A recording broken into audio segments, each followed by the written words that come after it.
Facebook whistleblower has said that bullying on Instagram follows children into their bedrooms. Frances Haugen was giving evidence to MPs yesterday. Such a powerful sentence, isn't it? Follows them into the bedroom. She's so right.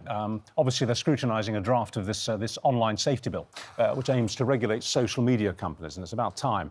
In a moment, we're going to talk to Ian Russell, whose daughter Molly took her own life in 2017 after becoming, in his words, addicted to social media.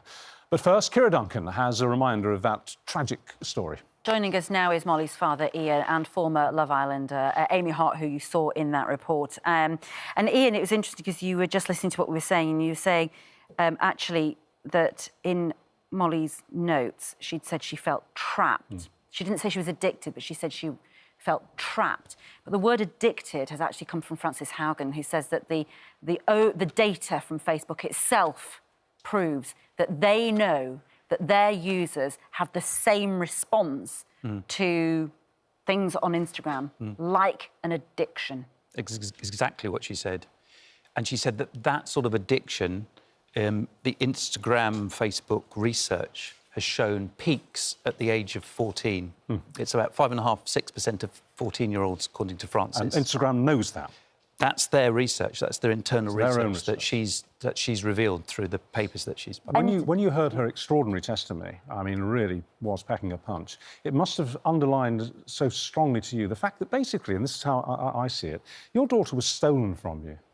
That's interesting you say that, because I've never really said it to anyone before, but that's the words I use myself to describe it to myself. Yes, so that's exactly how I interpreted it. And how do you manage to basically manage your anger at that? Because it's obviously there's the grief process to go through and there's the adjustment to this shattering loss, but the anger must burn very, very hot. How do you control that? I don't think there's any place for anger, because it tends not to do any good at all. Right. And if you ever feel that beginning to build up, I think you have to channel what's gone wrong and this tragedy into doing something positive. Molly was the most gorgeous, adorable daughter. I've got two other gorgeous, adorable daughters. Two of them can continue their lives and will do amazing things and are doing amazing things. Molly would have. So, in a way, we have to take what's happened and do amazing things on her behalf. Yeah, and I think she would have been 18, would she? Yes. In November. You obviously have dedicated the last 4 years, as much as you can, to trying to do what Frances Haugen is doing, to try from a parent's point of view, from seeing her behaviour, from understanding how she got sort of sucked into this rabbit hole. What is it that you, over the last 4 years, have learned about the nature of that feeling of being trapped? Because you've spoken to lots of me, and Amy's here too. And also about the words that you hear from Facebook and Instagram about what they're doing and whether that really correlates to the truth of what actually happens.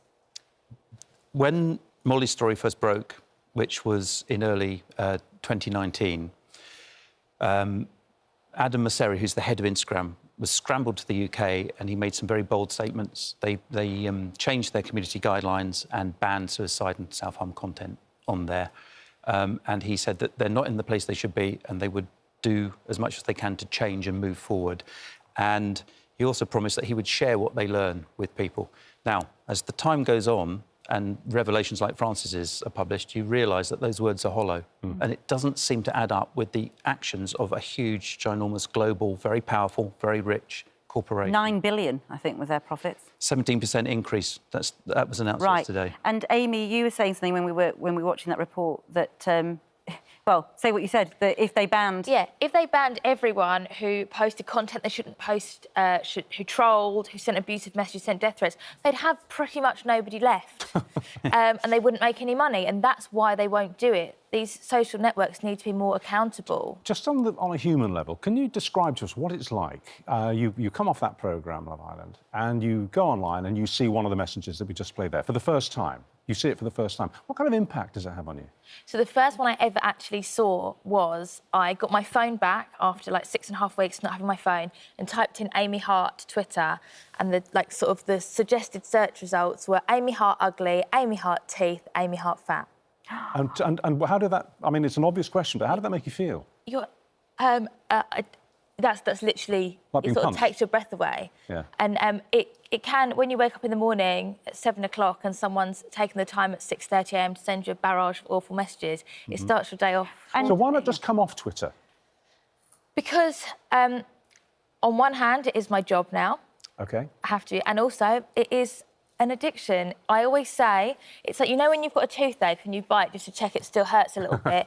That's what it's like looking. You can get 100 nice comments and you're like, there must be a bad one in here somewhere, because it's an addiction. You look for it. It is. And so what, you met Frances Haugen, didn't you, on the weekend, Sunday, yeah. on Sunday? I mean, Amy, you've given evidence as well. What is it that you sense that, you know, the British government has the power to do? This is a global problem. This is, you know, what is it that you think that they can do here, other than tax heavily, fine heavily, which they're not doing now anyway? Well, I think fines are one thing. The other thing they could do is, in this oncoming legislation, they could say that senior management could be criminally liable if their platforms continue regularly to be unsafe. That would focus the minds and it would change the culture at these corporations. Because I think we were talking earlier, Amy, it's really important to remember that the bad on these platforms can have terrible effects, but actually, a lot of the time, they're fantastic things. One of the things Frances Haugen said was, I love social media, and I do. Yep. You do. It's Do great you? to promote charity. I do. I think if social media...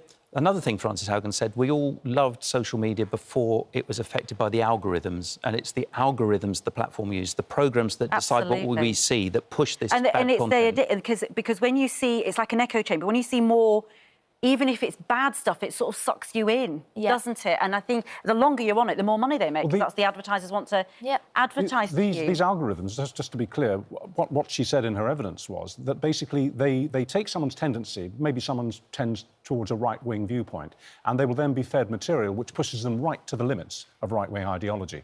And and the same applies if you're on the left. You get pulled into a hard left viewpoint. And there's no way you can stop that happening unless you come off the site. No. You're completely controlled.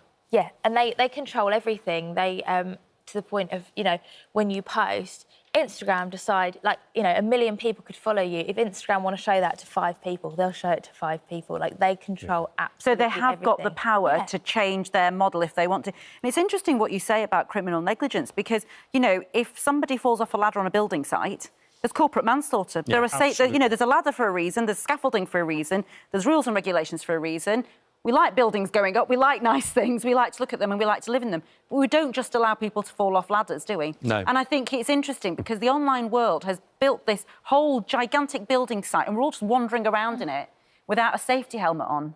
And I think what you say there is really... Do you get a sense, both of you, from government that there is an appetite to go hard?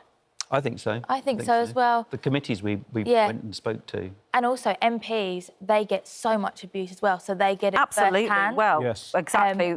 And you were saying in the break, you get the sense that in America things actually are beginning... There's an open door now that's been kicked open. Yeah, there's been a lot of people pushing in this country, but the government are getting on to fulfil their promise to make the UK the safest place in the world to be online. And in the States, there have been people pushing and getting nowhere. But since those Facebook files, since Frances Haugen's testimony, that seems to have changed. Well, more power to your elbow. Thank you. Thank you to both of you, Ian and Amy, for joining us. And if you know someone who's been affected by any of the issues raised here, details of organisations that offer help and advice and support at itv.com/helpline.